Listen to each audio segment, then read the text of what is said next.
আসসালামু আলাইকুম। এই টাটকা সবুজ লাউয়ের শাক নাকি কুমড়ার শাক, যাই হোক যে কোনো একটা হবে, এগুলো নিয়ে আসছে আমার ননাসের হাজব্যান্ড। কতটা ভালোবাসা আর আন্তরিকতা থাকলে এত দূর থেকে আমি পছন্দ করি বিদেয় নিয়ে আসছে। এর মধ্যে দেখবেন যে অনেক আপন মানুষের জন্য অনেক কিছু করতেছেন, কিন্তু অবশেষে তাদের কাছ থেকে কোনো কিছুই পাওয়ার থাকে না আসলে। কিন্তু দেখবেন অপরিচিত, অচেনা, আপনার রক্তে কোনো সম্পর্ক নেই, তাদের জন্য একটা কিছু করেছেন, তারা সারা জীবন মনে রাখবে। আমার কথাগুলো অনেকের কাছে অপ্রিয় মনে হতে পারে, তবে এটাই সত্যি, এটাই বাস্তব। যাই হোক, রান্না করতে করতে অনেক আবেগময় কথা বলে ফেললাম।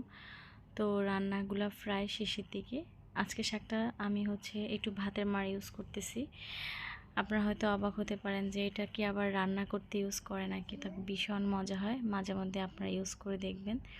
তো আমার শাক রান্না কমপ্লিট।